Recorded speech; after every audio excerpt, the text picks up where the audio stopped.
If there is a single story from the forests of the Northeast that could make people believe that human fate is not determined only by heaven, but also by the heart's own choice, that story would be about Thanh Sanh of the Dao people, a young man born from a vow made deep in the mountains, raised to the call of the Ken flute, calling the wind, and carrying within him a power great enough to change an entire dynasty.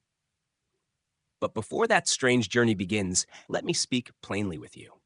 If on that day the poor couple had not crouched down to dig the thin layer of soil at the edge of the forest, there would never have been a hero.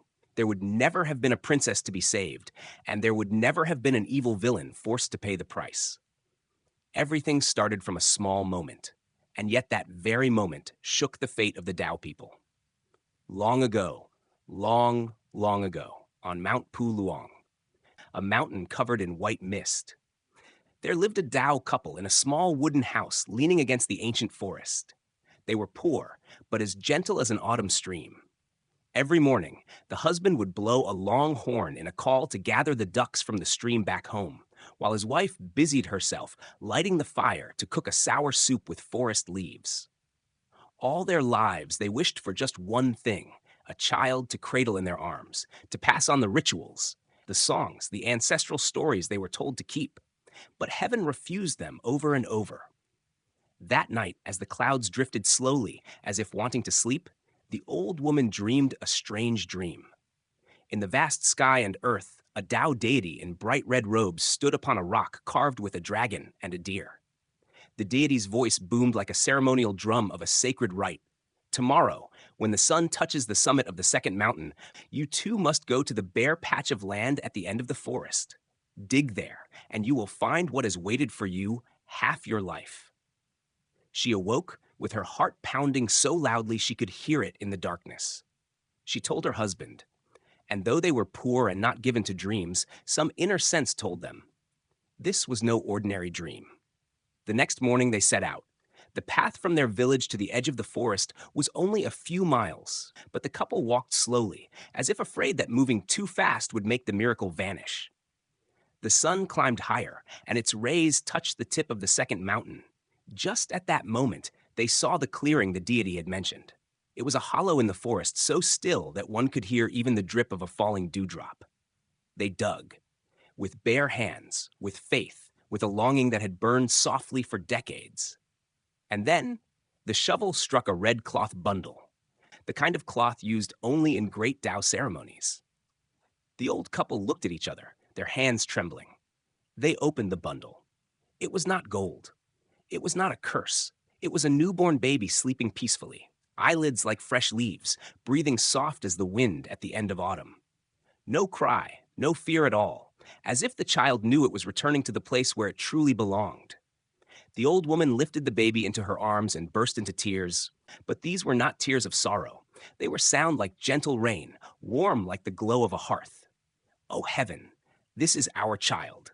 Heaven has heard us at last. They named the baby Thanh Sanh, meaning bringing blessings, bringing prosperity to the village. But they did not know that this child was not born only to become their son. He was born to rewrite the story of the Dao people. He was born to face demons, to fight villains, to confront fate. And he was born to prove that those who live kindly are never truly defeated by fate. Only time has not yet come. Thanh Sanh did not grow up like any other child in the village.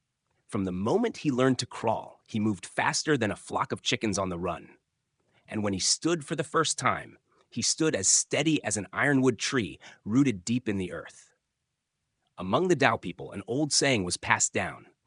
A child sent by the gods carries the spirit of the forest in his breath. And indeed, every time Thanh Sanh smiled, the wind atop the mountains seemed to pause for a beat. And whenever he passed by, the birds in the cornfield would burst into song, as if greeting him. The old couple loved their son beyond words, and they did their best to teach him every ancient song, every sacred ritual passed down from their ancestors. In the late afternoons, the old man would take Thanh Sanh to the stream, blow his long horn to call the ducks back, and show him how to walk upstream without fear of the strong currents. On clear nights, the old woman would sit on the porch, brushing his hair, and tell him stories of the Dao people, of Ban Vuong, of epic journeys across mountains and forests, of the resilience that kept their people alive through countless generations. Thanh Sanh listened with eyes that always seemed to glow, as if every tale was sinking deep into his heart, becoming part of his very being. He learned everything with remarkable speed. By the time he was 10 years old, Thanh Sanh could climb to the top of Mount Puluong in just half a morning, a journey that even the strongest men in the village needed more than a day to complete. By 13, he could carry a bundle of firewood so large it normally took 3 grown men to lift. But what made the old couple proudest was not his strength. It was his gentle soul. He never bragged. He never fought back, even when teased by the other children. And he was always the first to run and help whenever someone slipped on the muddy path. The Tao believed that the ancient forest does not only raise strength, it also nurtures compassion. And Thanh Sanh was the clearest proof of that. A heart as pure as spring water, as upright as the trunk of a black tram tree. One day, when he turned 18, his strength had already surpassed even the sturdiest men in the village. The village elder, keeper of the ceremonial drums, looked at him and said, "This child was not meant just for the mountains. His destiny lies far beyond." But no one could have guessed how quickly that destiny would come. That morning, the sky was clear as a mirror. Thanh Sanh led the ducks into the forest as usual. He walked beneath the shadows of the trees, listening to the crunch of dry leaves underfoot, the murmur of the stream, the chirping of birds above. Nearing the sacred spring, a place the Tao believed to be where spirits often descended, he suddenly heard a strange sound. It was not the sound of wild animals. It was not the wind. It was crying. A choked, trembling cry, like that of someone in despair, lost in a place where no help could reach. Thanh Sanh stopped. A tightness gripped his chest, as if an invisible hand was squeezing his heart. He knew this was no ordinary cry of fear. It was the sign of disaster, and it was also the moment of fate. The moment that would steer the life of this Tao boy in a completely different direction. Toward a lost princess in the forest, toward lurking traitors, toward monsters lying in wait, and toward trials so great that even the gods would have to watch in silence. Thanh Sanh's footsteps were as light as if he were walking on the very breath of the forest. The crying continued, sometimes close, sometimes distant, as if carried away by the wind. He slipped past head-high bushes, following a narrow path only seasoned hunters would recognize. Then, the sacred spring came into view, its water so clear that even the fragments of clouds were reflected in it, surrounded by ancient trees thick with moss like the forest's own sentinels. And there, in the small clearing by the spring, a girl was trembling. She was beautiful in a way that made the entire forest fall silent. Her long black hair flowed like a waterfall down her shoulders, and her delicate silk dress was torn in places, evidence of a harrowing escape. Her eyes were red and rimmed with tears, yet still held the pride of someone born within palace walls. She sat curled up, arms wrapped around her shoulders, her breath uneven. When she saw Thanh Sanh step from between the trees, fear flashed across her face. Instinctively, she shrank back. Thanh Sanh quickly raised both hands to show he meant no harm. "Do not be afraid. I am from the Tao village. I heard someone crying and came to see what happened." His voice was low, steady, the kind of voice shaped by years in the forest, firm but never threatening. The girl stared at him for a long moment. Then, as if her strength had finally run out, she burst into tears once more. Her words came in broken phrases, but it was enough for Thanh Sanh to understand. She was a princess from the royal court, kidnapped by a monster during a pleasure trip. Her guards had no time to react before the creature dragged her into the deep forest. Through luck and willpower, she had escaped, but she had been lost in the woods for days, with no idea how to get out. As Thanh Sanh listened, a strange feeling rose in his chest. Not because she was a princess, and not because she looked like a spirit out of legend, but because the loneliness in her eyes mirrored the emptiness his grandparents had carried for half their lives. He said nothing more, just took off his rough cloak made from forest fiber and draped it over her shoulders. The cloak is not pretty, but it is warm. Nights here get very cold. The princess looked at him.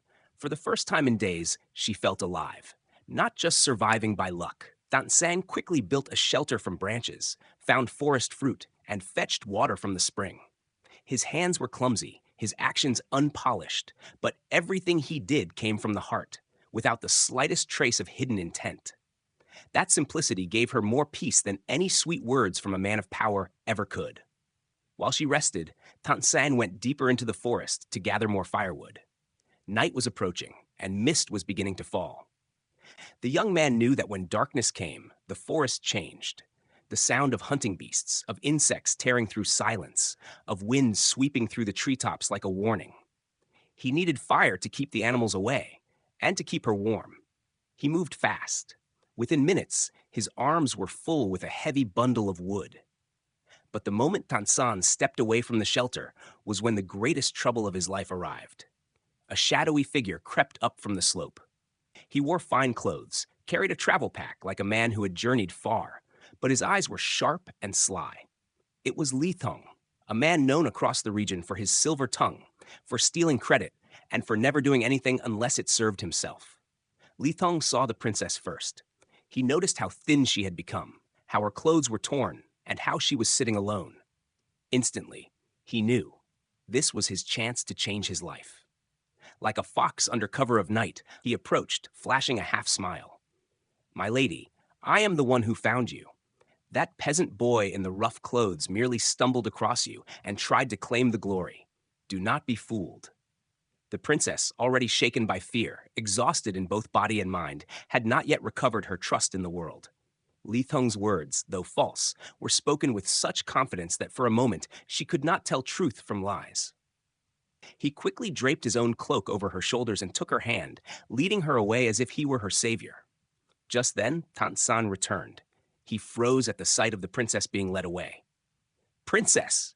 Wait! Where are you going?" But Li Thong turned back and sneered, eyes full of scorn. "Duck herder, matters of royalty and men from the lowlands are no business of yours." Those words were not just insulting. They were meant to erase everything Thanh Sanh had done. He wanted to explain, to speak the truth, but the princess was already trembling. Seeing the tension rise between them, she was filled with panic. All she wanted now was to get out of the forest, fast. And so, not wanting to frighten her further, Thanh Sanh stayed silent. It was the first time in his life that his kindness became the very blade that cut into his own fate. He stood there, still holding the bundle of firewood wet with dew, watching them disappear into the shadows of the trees. The wind blew past, carrying with it a strange chill, the first taste of loss he had ever known. What he did not realize was that this very day, the day he chose silence, was the day his life would turn in a completely different direction. A path of trials, of injustice, and of a destiny that no one can escape. Li Thong led the princess out of the forest before nightfall. He deliberately chose a shortcut, a trail known only to those who frequently snuck into the woods for illegal hunting. Along the way, he kept spinning elaborate tales about a fierce battle he had with the monster, about how he risked his life charging into danger to rescue her. The princess, still shaken and mentally exhausted, was in no state to distinguish truth from fiction. Every time she tried to speak of the kind-hearted Dao boy who had built her a shelter, Li Thong would interrupt her with such bold confidence that it made her question her own memory. When they returned to the capital, the sight of the splendid palace and the royal guards rushing out to welcome her left the princess with no space to reflect. Her father, the king, overwhelmed with relief, embraced her as if he had just reclaimed his own life. As for Li Thong, ever the master of deception, he knelt before the king and spoke in a carefully crafted tone. "Your Majesty, this humble servant fought the monster alone for 3 days and nights, and at last brought the princess home safely." The gathered officials nodded with admiration, visibly impressed. None of them knew that during those 3 days, Li Thong had not even set foot into the deep forest. The king, deeply moved, immediately promoted him to admiral, rewarded him with silver, land, and even granted him a personal residence. The princess stood nearby, a hint of doubt lingering in her heart.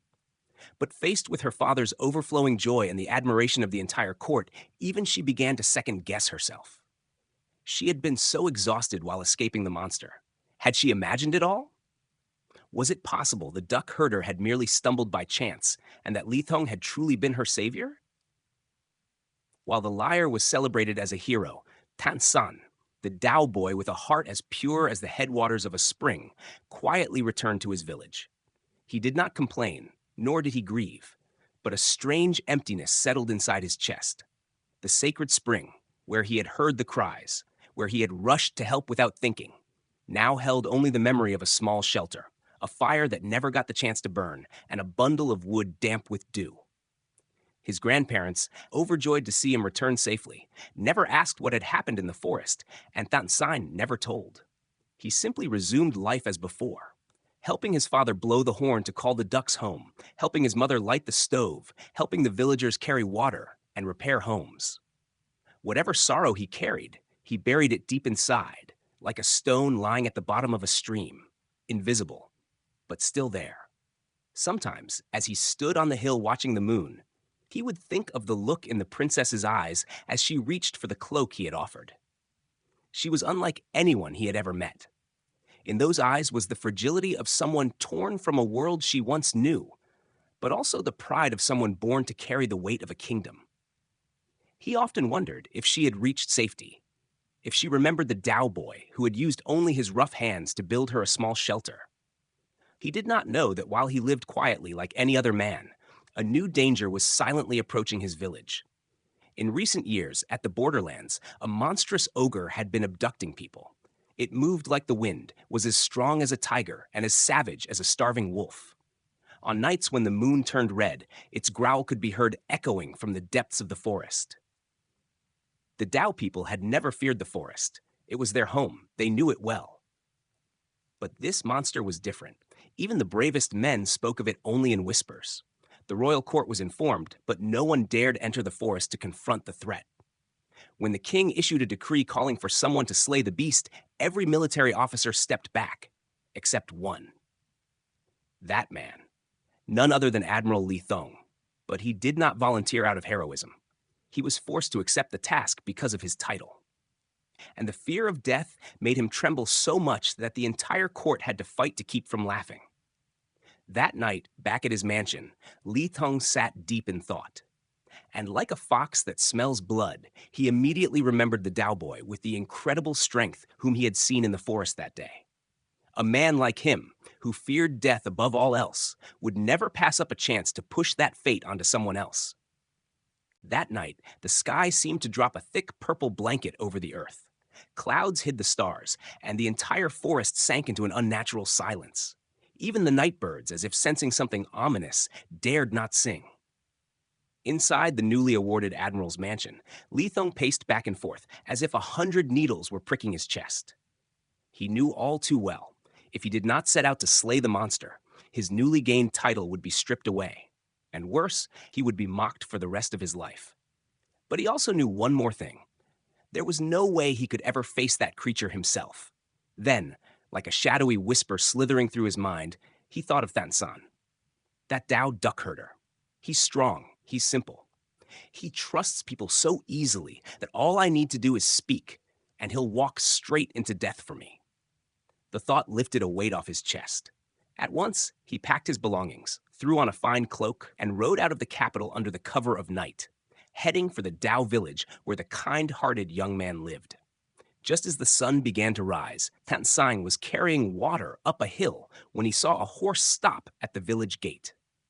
It was the first time the people of the Tao village had ever seen someone in royal robes, adorned with jade, riding a noble horse into this remote corner of the mountains. Children huddled behind the terraces, the elderly peeked through half-open doors, and the village dogs barked wildly, as if warning of something dark approaching. Li Thong dismounted with the air of a self-proclaimed savior. His voice was stern but sweet as honey. Thanh Sanh, I have been searching for you for months. The king wants to honor those with true talent. I spoke to the royal court about your strength, and they were very impressed. Thanh Sanh was startled, unsure what was happening. He did not even remember the man's name, only recognized him as the one who had taken the princess away that day at the sacred spring. He bowed politely. My lord, what brings you here to find me? Li Thong stepped closer and threw a faux-friendly arm over Thanh Sang's shoulder. The kingdom is in danger. A terrible ogre is terrorizing the borderlands. His Majesty needs someone brave and strong, like you. If you handle this, you will be richly rewarded, given a royal title, and honored for the rest of your life." None of those words made Thanh Sanh proud, but he heard two words that mattered more than anything else: save lives. If anything could stir his heart, it was the safety of others. Looking into Thanh Sanh's sincere eyes, Li Thong knew he had struck the right chord. He pressed further. "All you need to do is follow this path straight to the border forest. When you see a large cave, that is the ogre's lair. Kill the creature, return, and I will take care of the rest." What no one knew was that nearly every word he said was a lie. When the old couple heard the news, their hands trembled with fear. The old woman clutched her son's hands tightly. "My child, you are still young. Do not throw your life away. Matters of the royal court, let them handle it themselves." But Thanh Sanh simply shook his head. His eyes were clear, gentle, yet firm. "If we are able to do good, why would we just stand by and watch?" The old man sighed. He knew his son's nature. He could not stop him. The Tao people believe that each person is born with a path carved by the mountains and forests. And perhaps this was Thanh Sanh's path. No matter how steep, how dangerous, or how soaked in blood, he would walk it without complaint. He packed only a forest knife, a pouch of roasted rice, and the ceremonial horn passed down from his father. As he left the village, the winds atop Mount Pu Luang blew so fiercely that the Tao ribbons fluttered like they were calling his name. The entire village stood watching his silhouette fade into the distance, each of them feeling something indescribable. He was not leaving like an ordinary man. He was walking like someone chosen by the forest itself. The path into the border forest was darker than Thanh Sanh had imagined. Wind howled through charred trees, and the ground was covered with strange, oversized footprints. The villagers had been right. This was no place for humans. But Thanh Sanh did not waver. With every step, he remembered the princess's cries. He remembered the silent promise he had once made to himself, that if he could save someone from fear, he would do it. He did not know that behind him, from atop a cliff, Li Thong stood watching his figure disappear into the trees. In his eyes, there was no worry, only a bone-deep relief. "Go on, you fool. If you die, I keep my title. If you survive, no one will ever know who the real hero was." And so, the Tao boy walked straight to the gates of death, unaware that the one who had pushed him there was smiling. But the forest and fate never let the kind-hearted die so easily. The deeper Thanh Sanh ventured into the border forest, the heavier the air became, as if something invisible were pressing down from above. The ancient trees stretched so high they blocked out the sky, leaving only a few stray shafts of sunlight breaking through.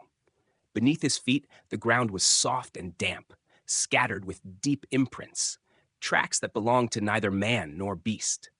They were huge, long, and sunken, as if the creature that made them weighed as much as a living boulder. The wind in this place no longer sounded like the forest breathing. It was more like a long, mournful wail, the cries of hundreds of trapped souls trying to escape through the cracks between brittle old leaves. But Thanh Sanh's footsteps never faltered.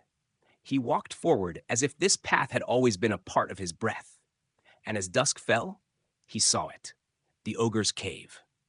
It sat right at the edge of a cliff, its mouth wide as a celestial gate, exhaling searing heat like the belly of a blazing furnace. All around it lay destruction. Trees snapped in half, boulders shattered, and bleached animal bones scattered across the earth. Just outside the entrance stood a thick wooden stake wrapped with frayed ropes, signs that it had once been used to tie up people. Thanh Sanh gripped his jungle knife tightly. He had no armor, no spells, only his two hands and a heart that feared nothing except letting others suffer. He stood there silently for a moment, then closed his eyes and took a deep breath. The Tao believed that before every great trial, one must inhale to borrow the strength of the ancestors. When he opened his eyes, there was no more hesitation, no doubt, only one purpose: to do what was right.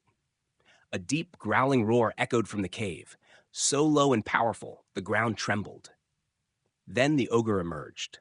It stood taller than two men stacked together, its skin rough like tree bark, its eyes glowing red like embers, and its claws sharp as shards of shattered stone. Every step it took sent leaves flying in all directions. It stared directly at Thanh Sanh, then gave a twisted, blood-chilling grin. "A duck herder dares to enter my cave? Good, I like that. Thanh Sanh did not answer. He never wasted words on creatures that could not understand the human heart. The ogre lunged like a storm. Thanh Sanh dove to the side, narrowly dodging a blow that could have crushed stone. The spot where the ogre struck sank into a crater. Its strength would have paralyzed any normal man. But to Thanh Sanh, it was just the first test. He rolled, slashing at its leg.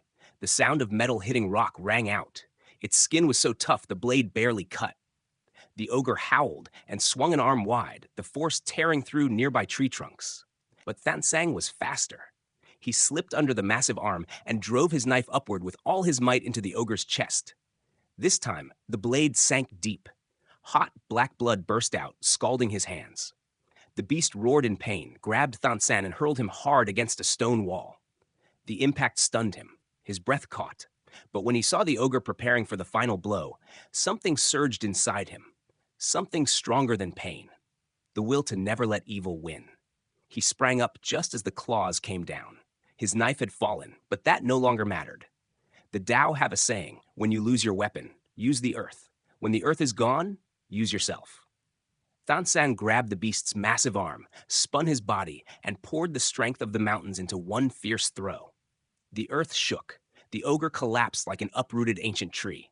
Without wasting a second, Thanh Sanh lunged, snatched his knife from the ground, and with a cry that echoed like thunder through the forest, he drove it straight into the monster's throat. The ogre screamed one last time, a drawn-out guttural cry. Its chest heaved, slowed, and then went still, as the forest returned to its heavy silence. Thanh Sanh stood in a pool of black blood, his body aching, his clothes torn, but his eyes still burning with light, like stars that had broken free of the clouds.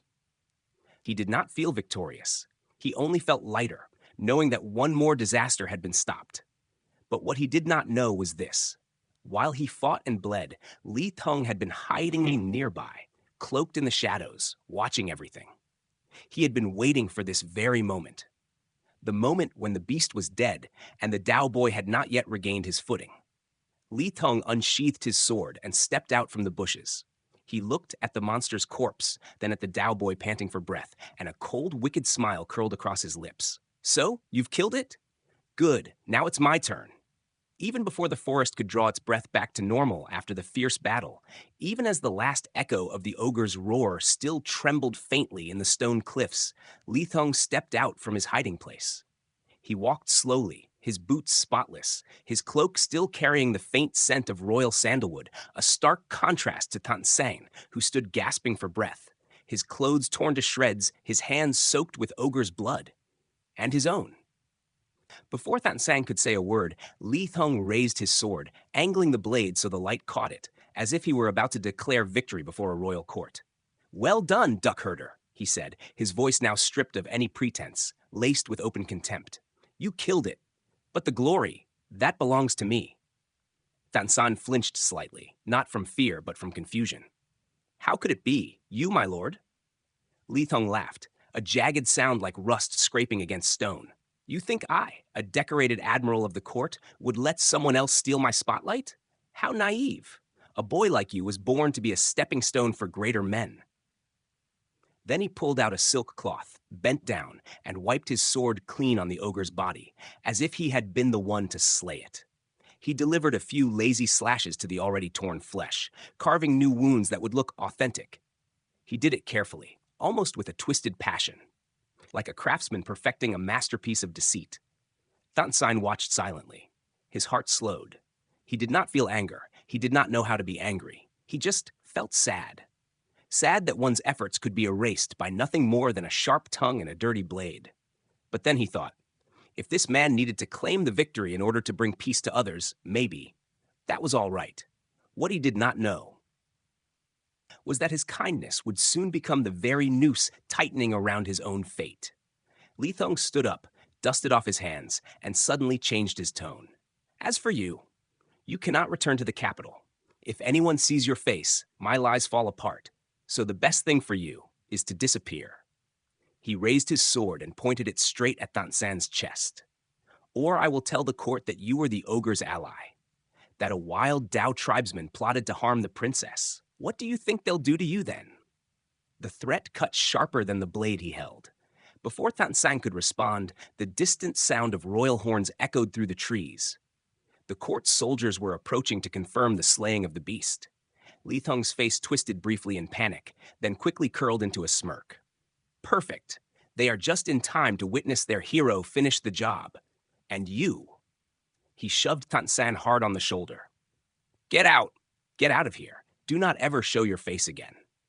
Thanh Sanh stumbled back a few steps. He looked at the monster's corpse, looked at the place where he had fought with his life on the line. But he said nothing. Not because he was afraid, but because he knew that sometimes the truth meant nothing, especially when lies stood draped in robes of power and praise. He turned away, without a word, without a glance back, carrying only the forest's heavy breath and the deep silence of the mountains. The Dao are people of the forest, and they are used to being overlooked. But this time, the injustice he suffered would spark a chain of events even the gods could not have foreseen. At that very moment, the royal troops arrived. They found Li Thong standing before the ogre's body, its wounds still steaming, black blood staining the ground. His sword still dripped. They cried out, "The admiral has slain the beast! The hero of the court is here!" Li Thong raised his head, feigning wariness beneath his proud posture, hiding the twisted smile behind his mask of valor. And Thanh Sanh, the one who had truly saved the land from disaster, disappeared into the deep forest, nameless. No one knew the blood he had spilled. No one knew the humility now being trampled under a liar's boot. But heaven and earth do not stay silent before injustice forever. As Thanh Sanh walked away from the ogre's lair, the air suddenly shifted. A gust of wind, unlike any that had ever blown through these woods, swept in. Mist swirled thick around the trees.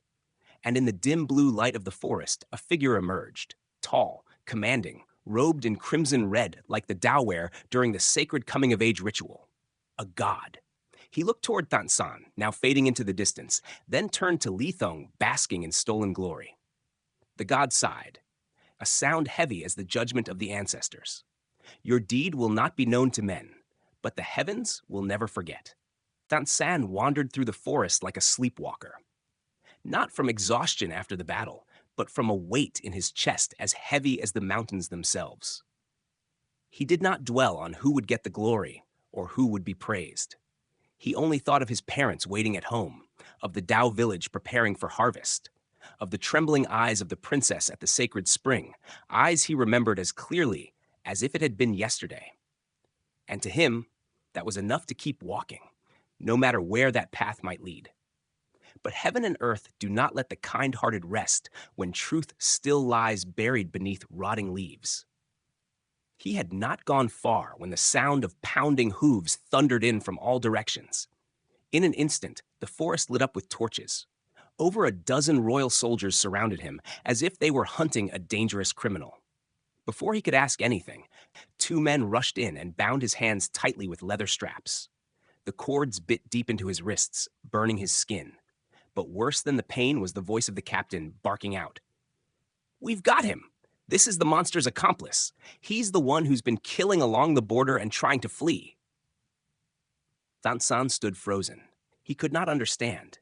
How had the truth been twisted so cruelly? But in the eyes of these soldiers, he saw it clearly. None of them wanted to hear the truth. They were being commanded by someone else, someone Thanh Sanh had just saved from the darkness of the forest. Li Thong. The captain leaned in, suspicion heavy in his gaze. "Admiral Li Thong said he saw you near the monster's lair, covered in blood. What do you have to say for yourself?" Thanh Sanh did not struggle. He spoke only one sentence, quiet but sharp as a blade. "I killed the ogre, but I did not kill anyone." The soldiers laughed, loud and mocking, as if he had just told the most absurd lie. One of them waved a hand dismissively. "A filthy Dao tribesman claiming he slew a monster? The entire court is praising the admiral for that feat. You think your word means anything?" The truth had been twisted so far it no longer even resembled itself. In that moment, Thanh Sanh understood. If he resisted, he would become the savage, the threat, the traitor. Labels the court had stamped onto countless innocent people before him. So he bowed his head in silence. They chained him in iron, dragging him through the forest like a beast. With each step, rocks and roots tore at his feet, but he never cried out.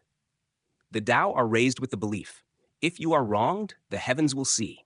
If you suffer, the mountains will hear. They marched through the night. By dawn, the capital rose before them. Tall walls, red-tiled roofs, fluttering banners. Crowds gathered at the gate, whispering, "That's him! The ogre's accomplice! Look at those hands, like a beast from the woods!" They had no idea that those very hands had just saved their lives. The gates swung open. Drums and gongs rang out, announcing the return of the troops. And atop the grand steps, flanked by rows of officials in their finest robes, the princess appeared. She wore a gown of pure white silk, her face radiant once more after the terror of the forest. But when her eyes fell on the chained figure in the center of the procession, they widened. Instantly, she recognized him. There was no mistaking it. This was the Dao boy who had given her a cloak, fetched her water, built her a shelter, the one whose eyes held no trace of deceit. She stepped down a few steps, her voice trembling. "Wait! This man!" But her words were drowned out by the crowd's cheers. Li Thong, dressed in gleaming armor, sword at his side, pride swelling in his chest, stepped into the courtyard. He laughed heartily and bowed. "Your Majesty, just as I suspected, the ogre was not acting alone. This man was seen near the lair, drenched in blood. He must have been aiding the beast, perhaps even guiding it." The king looked down at Thanh Sanh with heavy eyes. At once, a guard barked, "Kneel before his majesty." Thanh Sanh was forced to his knees. His knees struck the cold stone, but a colder chill spread in his chest, not from the arrest, but from knowing that the only person who could speak the truth now was the princess. But would she dare? She stepped forward, staring at Thanh Sanh for a long moment.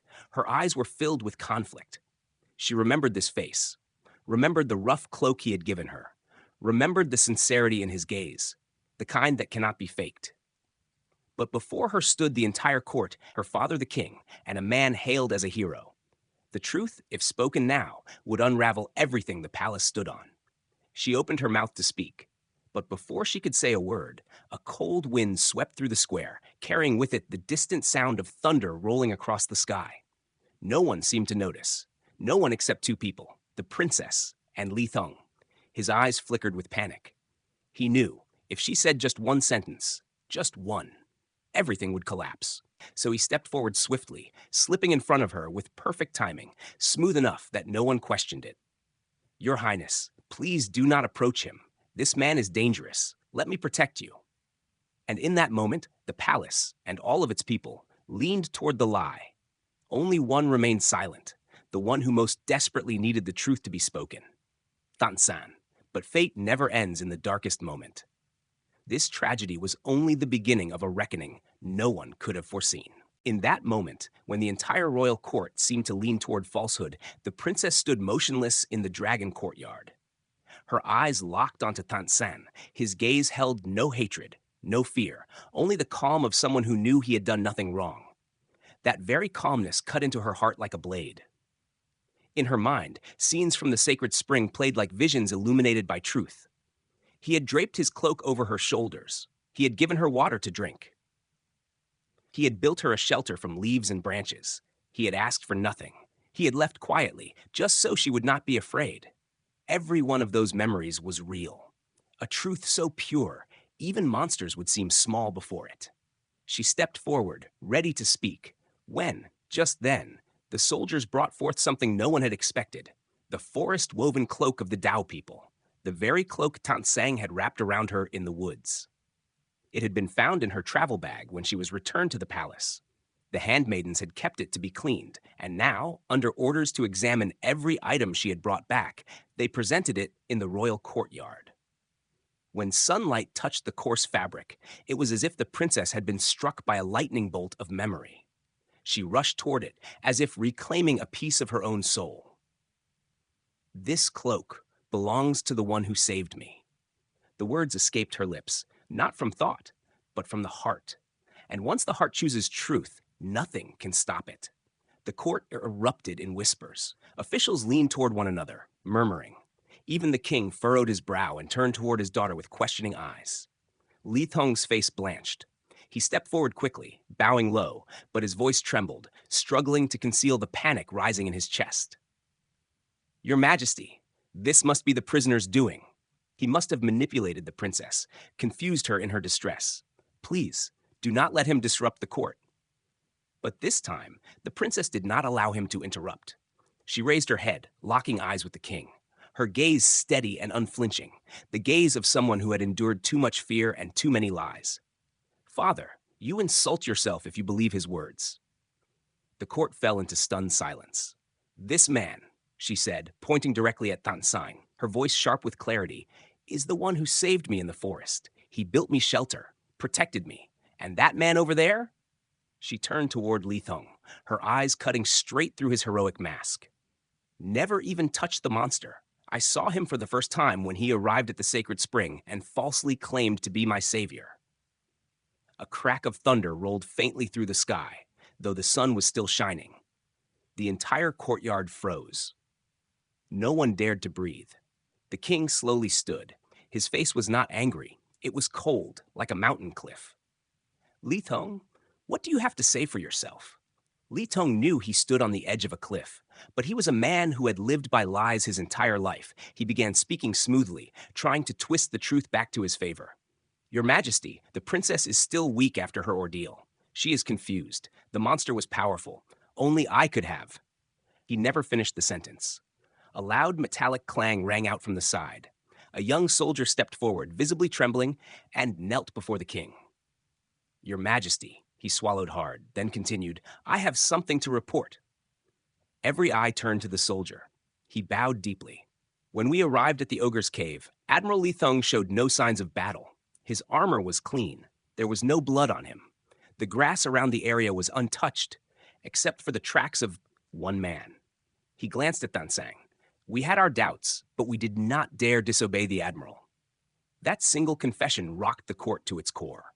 Li Thong stood paralyzed. The princess stood tall, like an arrow firmly planted in the truth. The king looked at everyone, and he understood. He stepped down from the dais, one step at a time, until he stood before Thanh Sanh, still bound, still kneeling on the stone floor, his face unshaken, without a hint of pleading. That very composure convinced the king even more. This was not a man who needed to lie. He gave a signal. The chains were undone. The ropes fell to the ground with a clatter that echoed like the shattering of a great injustice. Thanh Sanh stood, not with pride, not with shame, but like a tree that knows storms cannot break it. The king looked into his eyes. Are you truly the one who saved my daughter? Thanh Sanh answered plainly, with no embellishment. I only did what anyone from my village would have done. No boasting, no seeking reward, no complaints. That honesty, something rarely seen in court, struck the king deeply. He turned to his officials. My mind is made up. The truth is clear, and a liar has no place under this sky. Li Thong stepped back, cold sweat trickling down his spine. He knew this was the moment his fate began to fall into the pit he had once dug for someone else. But this was only the beginning. There was still a part of the truth no one knew yet, not even Thanh Sanh himself. When the king declared the truth, the royal court fell silent, like a still lake just struck by a heavy stone. Then came the ripples. No one dared speak. No one had the courage to look Li Thong in the eye. For they all knew, once a lie is exposed before the dragon courtyard, the one who told it has no fate left but the execution ground. But Li Thong was not the kind of man to stand still and wait for judgment.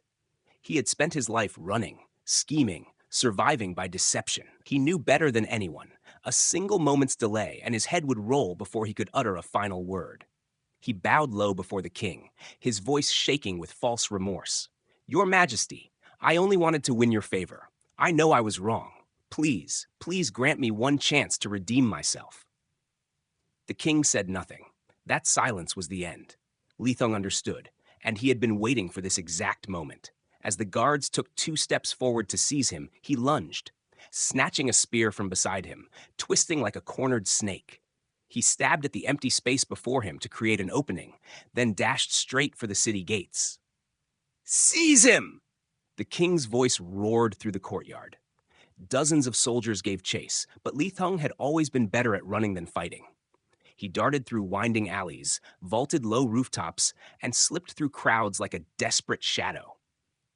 Dust clouded the path behind him. Sweat mingled with grime until his face was streaked with mud. He never once looked back. He could not face the truth behind him, could not bear to see the man he had tried to bury in darkness, Thanh Sanh. At last, he escaped the capital and fled into the deep forest, thinking no one would dare follow him there.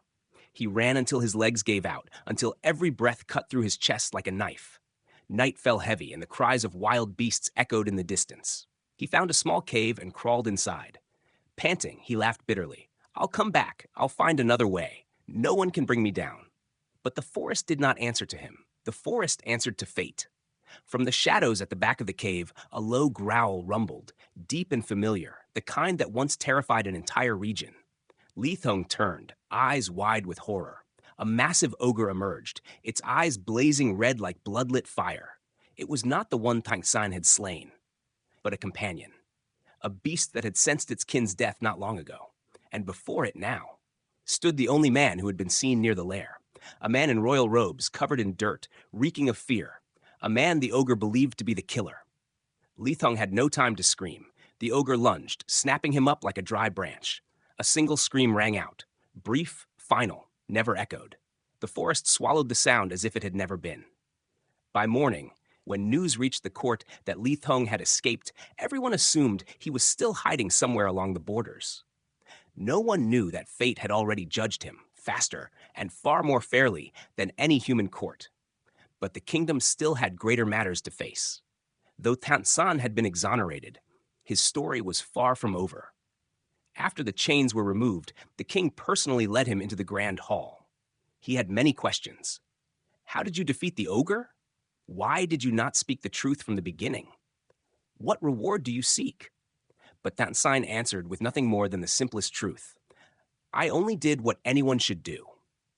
The king looked at the young Dao man standing before him, unafraid, unboastful, unassuming. That humility made the monarch himself feel small in comparison. He understood now. The true savior of the kingdom stood before him, and he owed this young man far more than an apology. The princess stepped forward as well and bowed her head before Thanh Sanh, something never before done in royal history. If not for you, I would not be alive. But already, outside the palace gates, crowds were gathering. They chanted, calling for the king to reward the hero who had slain the ogre. And in that moment, Thanh Sanh turned toward the great city gates, toward the sky, toward the people. And in his eyes, there was no ambition, only longing. For his parents, for his village, for the peaceful life he had known before this flood of fate swept him away. The king asked, "What is it that you desire? Gold? Title? A life in the palace?" Thanh Sanh bowed his head. "I only wish to return to my village, to return to the mountains and forest." The entire court fell silent at that. So simple, yet so powerful. But fate, as always, had a longer road prepared for this Dao boy. A road he did not yet know, would one day carry him from the deepest forest to the highest peaks of destiny. When Thanh Sanh said he only wished to return to his village, a long silence swept through the grand hall. The towering red and gold pillars, the flowing silk curtains, the lines of ministers frozen in place, all seemed stunned by what they had just heard. The one who had slain the ogre saved the princess, exposed a traitor, a man who could be made general with a mere wave of the emperor's hand, was asking for nothing but to return to a quiet mountain village? The king looked at the Dao boy before him, his clothes still torn, wounds yet to heal, his hands calloused from years of labor. Slowly, the king stepped down from the dais and stopped before Thanh Sanh. His gaze was no longer that of a ruler, but of a father who had just escaped a nightmare. You saved my daughter from the ogre. You saved the entire kingdom from fear at the border. Such great service cannot be repaid with words alone. The princess stood beside him, clutching the edge of her gown. Her gaze softened, like spring mist descending into a forest. She looked at Thanh Sanh not with gratitude alone, but with the kind of trust found only when something more precious than safety is restored, faith. But Thanh Sanh only shook his head. I was born in the forest, raised by the forest. My parents are waiting for me there. I only wish to return home. His words were so gentle, they felt like they had touched something deep within everyone's chest. Even the nobles, used to lives of silk and gold, found themselves wondering, if I were him, would I have the courage to refuse such glory? Just as the air in the hall began to shift toward admiration, when it seemed everything had settled, The sound of hurried footsteps echoed from outside. A high-ranking official rushed in, pale as paper. "Your Majesty! Urgent news from the northern border." The king turned sharply. "Speak." The official unrolled a scroll, his voice trembling with dread.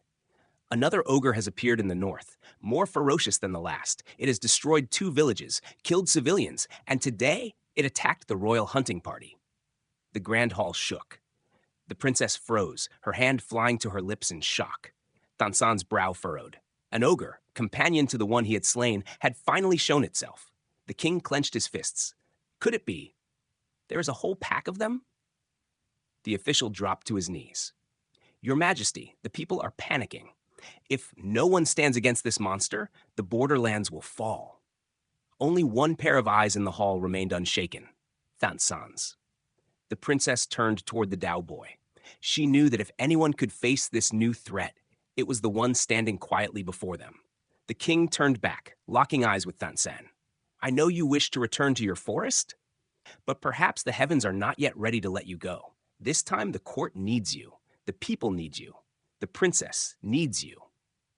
The last sentence fell like a stone into still water. The princess flushed red, but did not look away. Her eyes met Thanh Sanh's, and for the first time, no one could mistake their meaning. It was no longer just gratitude. It was trust, hope, longing. Sang stood silent. He thought of his parents, his village, the kitchen fire, the sound of his father's horn calling the ducks home. But he also thought of the innocent people he had never met. Children crying for fathers lost at the border, and the new ogre terrorizing lives, a consequence of the battle he had begun. He could not turn away. At last he spoke, slowly, clearly. "If the ogre still harms the people, I will go." The entire court exhaled, as if hope had just returned. The king grasped Thanh Sanh's hand, his eyes bright like stars piercing a midnight sky. "Good. Then from this day on, you are no longer a nameless youth of the forest. You are the slayer of monsters, protector of the realm." But just as the king turned to command the military to prepare, a thunderous explosion shook the outer courtyard. The ground trembled, winds howled, the palace gates rattled. A towering black figure began to rise, taller than the city walls. The second ogre had arrived, not at the border, but in the heart of the capital itself. The flagstones of the great hall trembled violently, as if hundreds of war drums had struck at once. The pillars vibrated slightly. The roof tiles outside clattered as they hit each other. The princess gripped the steps of the dais. The courtiers looked around in panic. The king tightened his hold on the armrests, his eyes sharp as an arrow just released from its bow. A roar thundered out from the dragon courtyard, loud enough to send the palace roof's birds scattering in panic. The second ogre had arrived, but unlike the first, it did not emerge from the darkness of a deep forest void of man. It walked into the capital like a challenger, as if declaring that nowhere on earth was safe, not even the seat of power itself. Its body towered nearly as high as the city's main gate. Its back was covered in long scars, clear signs of a creature that had fought and suffered, and now returned with burning vengeance. Its eyes glowed red like smoldering embers, its breath reeking of iron and death. Its arms were as thick as temple columns. Each step cracked the earth beneath it. As soon as it passed through the gate, dozens of royal archers fired arrows. But the arrows bounced off its skin as though they struck solid rock. It lifted its massive arm. A freezing gust of wind tore across the air. Part of the palace roof collapsed with screams echoing. The princess rushed toward her father. Royal guards formed a protective shield around him. The king jolted upright. "Protect the princess. Lead the people to the shelter chambers." The courtyard descended into chaos. Though the royal soldiers were brave, faced with such overwhelming power, many dropped their spears in fear. Others were hurled aside by a single swing of the ogre's arm. And in the midst of all that chaos, Thanh Sanh stepped out of the great hall.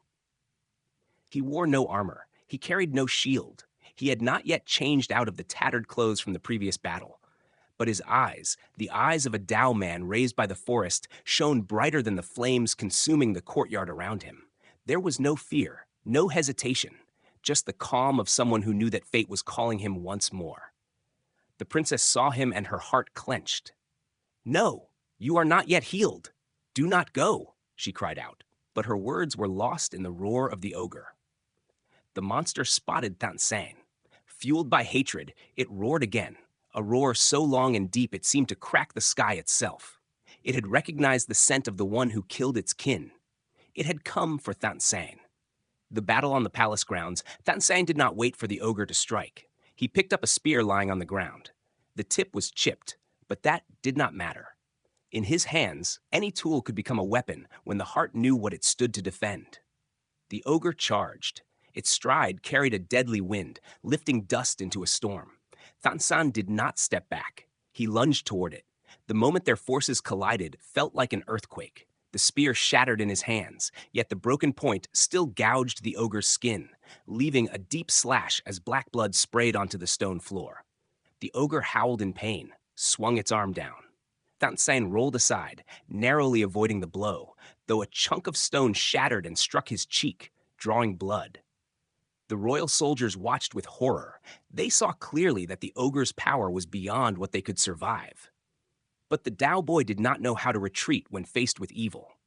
Thanh Sanh spun, grabbed the long sword of a fallen soldier, then charged again like an arrow loosed from heaven. The monster flailed wildly, each swing powerful enough to shatter entire sections of wall.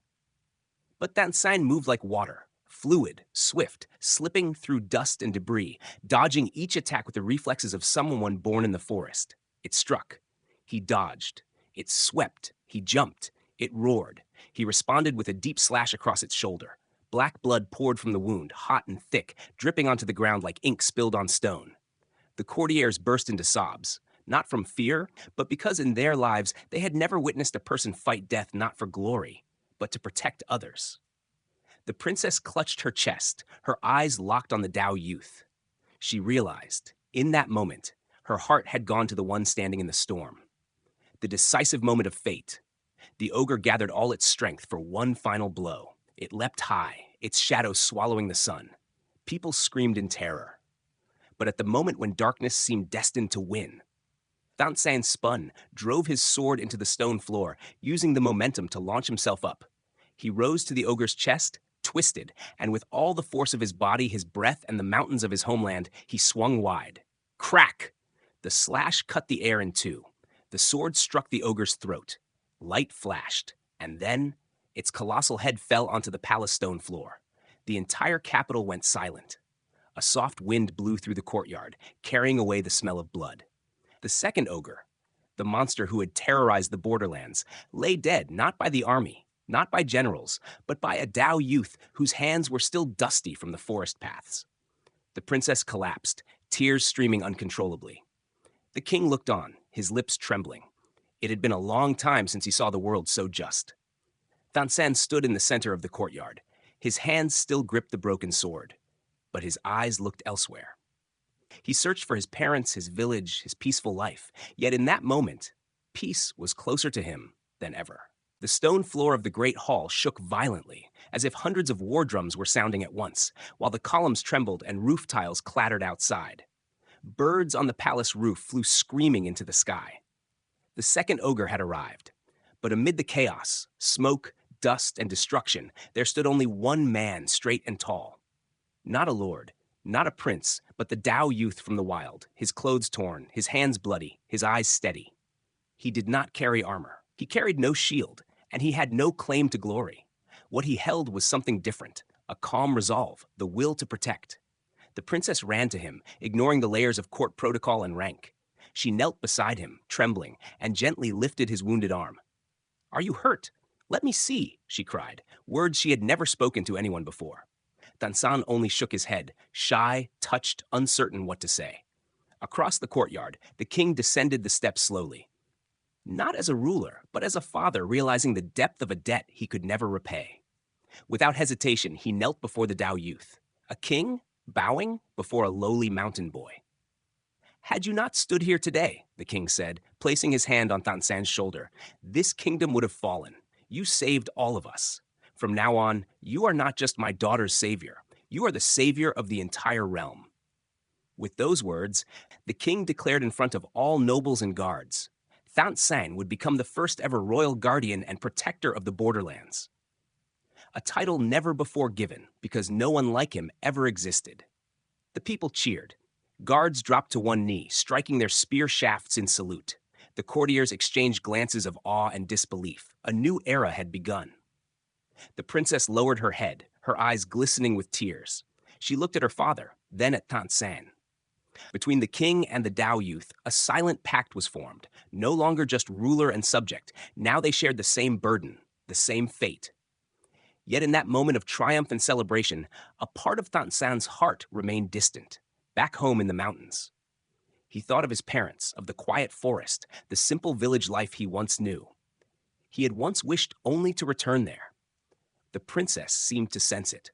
She looked into his eyes, steady and resolute, and quietly spoke. "You saved me, saved the kingdom, saved countless innocents. But I beg you, do not save then leave." That single sentence hung in the air like a solemn vow. When Thanh Sanh and the princess met each other's eyes, they did not need words. The bond formed at the sacred spring had become their shared destiny. But destiny is never simple. With glory come duty. The land was not yet at peace. The secrets hidden deep in the ancient forest had not been revealed. And the greatest trials of Thanh Sanh life, heavier than any sword, were still waiting in the shadows. When the late afternoon sun began to fade, golden light stretched across the curved roof tiles of the capital. The people still murmured excitedly about the miraculous battle that had just occurred. Children ran along the streets, shouting the name of the new hero. The elders leaning on their doorways whispered that perhaps heaven truly had sent down a divine protector for the innocent. And at the center of all those stories, Thanh Sanh stood caught between two worlds. One the mountains and forests that raised him, the other the royal court, opening a door to a future he had never imagined. As the court cleared the battlefield, the king decreed a grand welcoming ceremony to bring Thanh Sanh into the palace, not as a grateful supplicant, but as a hero worthy of reverence. A procession marched into the palace under drums and banners fluttering in the breeze. But even as every eye turned toward him with admiration, Thanh Sanh felt like a stranger. The lacquered walls, the rows of soldiers standing in perfect order, the magnificent palace halls, all felt far from the wind of the valley and the sound of stream water familiar from his home in the Dao village. He bowed to greet everyone, yet in his heart a subtle unease crept in. He felt like someone lost in a world that was not his own. The princess walked beside him, her form light as mist, but her eyes full of quiet determination. She noticed every touch he made to his sword, every labored breath after the previous battle. She said nothing aloud, but Thanh Sanh sensed her concern, warm as a gentle flame against his skin. When the ceremony ended, the king invited Thanh Sanh into a private study, a large, quiet chamber with the soft scent of sandalwood incense lingering like the breath of the mountains.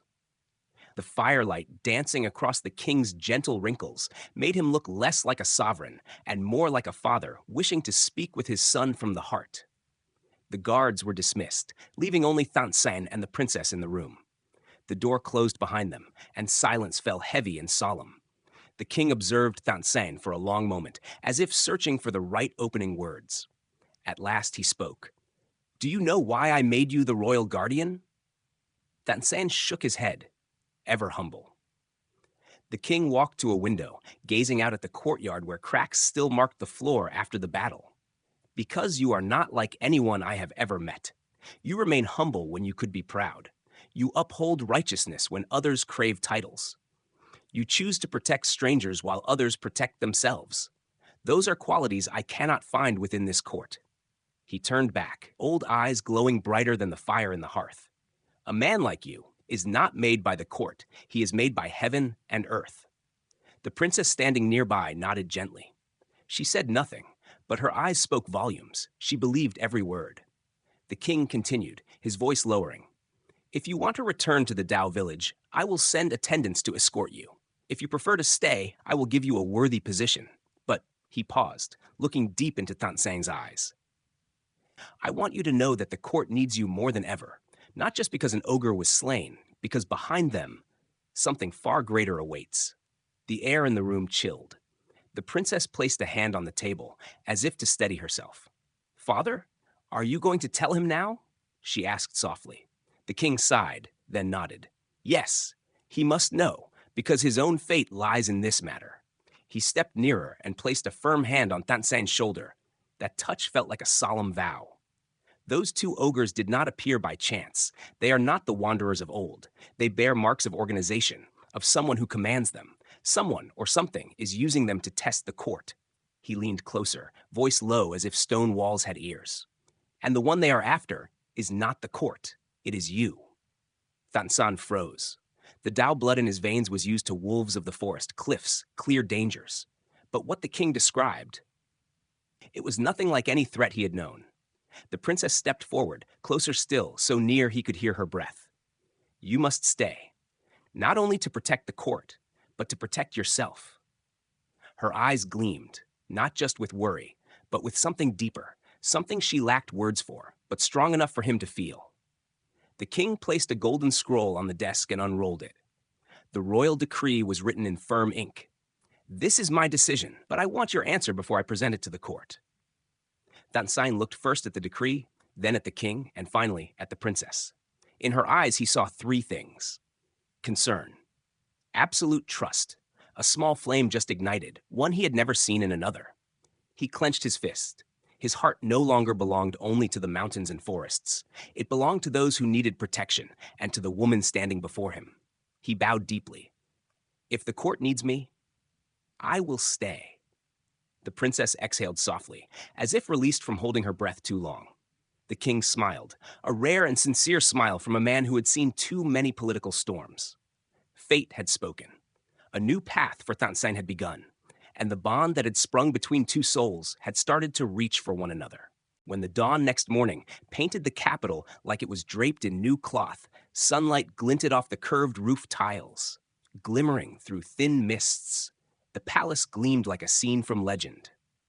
From everywhere, people poured into the plaza before the dragon courtyard, crowding together with hearts full of excitement and gratitude for the one who had saved them from a terror like nothing they had known.